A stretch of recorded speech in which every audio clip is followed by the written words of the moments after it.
Let's talk about the upcoming price of the Tesla Model Y, the new Model Y Juniper refresh, and of course not the launch series because we know exactly what that is, but the non-launch series, and some other important things like is a 7-seater going to be coming out, and also when will a performance Model Y be coming out if it actually is going to be coming out. I want to hear from you the top answers to these top 3 questions about the new Model Y. And then, of course, I'll give my prediction as well. But certainly, if you've got a guess to one of these 3 things, I want to hear what you want to say about it, and whether it's in the live stream or in the video comments down below in the description. But I feel like the top 3 questions at the moment right now for the brand new Tesla Model Y is the first one is going to be like, when is the non-launch series going to end? What's the demand like? It actually seems like there is a good amount of demand for launch series,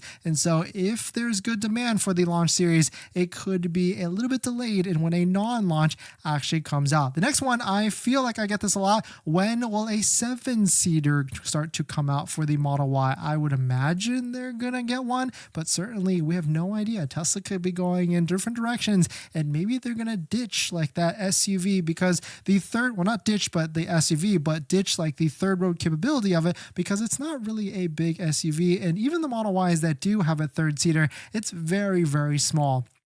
And then the last one is when performance. When do you think a Model Y performance will actually come out? And so I put a poll on the channel and I asked these questions to everybody on the channel community page. And so when do you think Tesla will release a new Model Y performance soon? And an overwhelming 57% said yes in Q3 of this year. And I kind of agree with that, because certainly in this first or second quarter right now, we're going to be going and starting with the launch series. Then non-launch will start to come out, whether it's like April to June. And then I think Q3 is a good time for the performance to actually come out, because if you look at it, that's when like Model 3 performance actually came out at that same time frame. I mean, maybe as late as Q4 of this year, definitely not 2026. I don't think that would be the case, because Tesla wants volume, and the Model Y performance brings its excitement to the vehicle, and also there's that halo trickle-down effect as well. The second one is, do you think Tesla will release a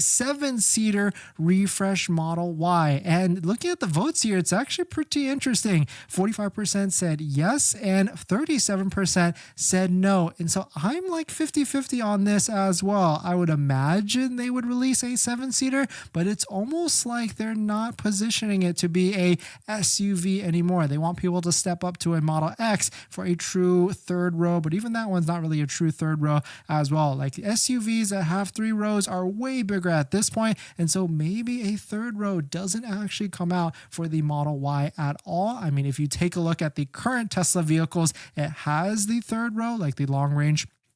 And of course, only the long range has the 3rd row if you're looking to get it. But maybe Tesla's looking at it and thinking like, hey, we have to discount these vehicles so much already. If it has a 7-seater, maybe it's not worth it at all. And we'd rather have people step up to the Model X and pay for that one at the end of the day. So I'm actually 50-50 on whether a 7-seater Model Y new refresh Juniper will come out at all. And the last one is a big one, and I think it can go either way. But what do you think of the price of the non-launch Model Y will be? Will Tesla raise or lower the price of that vehicle? And it's almost 50-50 at this point as well, between the, or I guess 30-30-30. We got people 33% saying that they're going to increase it by $1,000 or more. 39% said they're going to decrease it by $1,000 or more, and 24% said it will stay exactly the same. I think right off the bat it could have a slight increase, because Tesla knows this, we knows this, that Model Y has way more demand than the Model 3. They're already discounting the Model 3 by $2,500. At this point, I feel like a lot of people are waiting for this launch series to end, so I could easily see Tesla raising the price by $2,000, and whether it's not from the get-go or not, because remember, when the Model 3 Performance came out, there was a lot of demand right off the bat. It was priced well. It qualified for the $7,500 federal tax credit, and quickly Tesla rose that price by $2,000.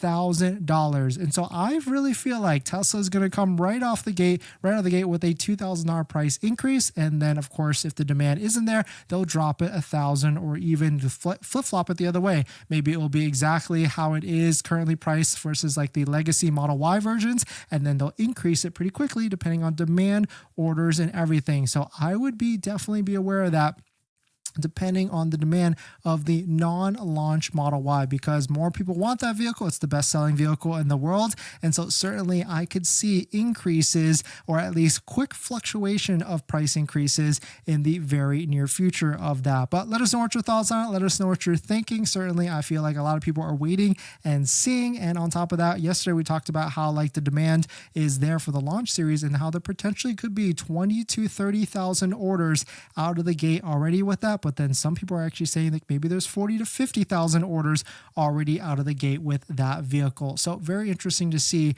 what could be happening. So you've been shopping for a Tesla recently, but the monthly payment has probably got you rethinking your budget. Instead of sacrificing and cutting back on a brand new Tesla and getting your dream car, why not save on your monthly phone bill? And that's where our partner Mint Mobile comes into play here. We've also been thinking about getting a new Tesla, and constantly I like looking at our bills, monthly subscriptions, trying to see where we can cut back. Things like Netflix, YouTube Premium, and much more. And that's where I've been able to save on my monthly phone plan by going to Mint Mobile. Mint Mobile offers premium wireless for just $15 a month, and you can get high-speed data and unlimited talk and text on the nation's largest 5G network. You can bring your own phone along with your current number and existing contacts. It's really easy to switch service thanks to digital eSIM cards, which most of you now have. You can sign up and activate immediately right on your phone from the comfort of your home. If your phone doesn't have an eSIM, Mint will ship you a new SIM card for free. And it only takes 15 minutes. As you guys know, we've been traveling a lot pretty recently, so using Mint Mobile's mobile hotspot with our laptop has been pretty crucial and a game changer. So if you want to save money without the sacrifice, go to trymintmobile.com/DennisCW, also linked in the description, to get premium wireless starting at $15 a month when you purchase a 3-month plan. Thank you to Mint Mobile for partnering with us, and let's get on to the next topic.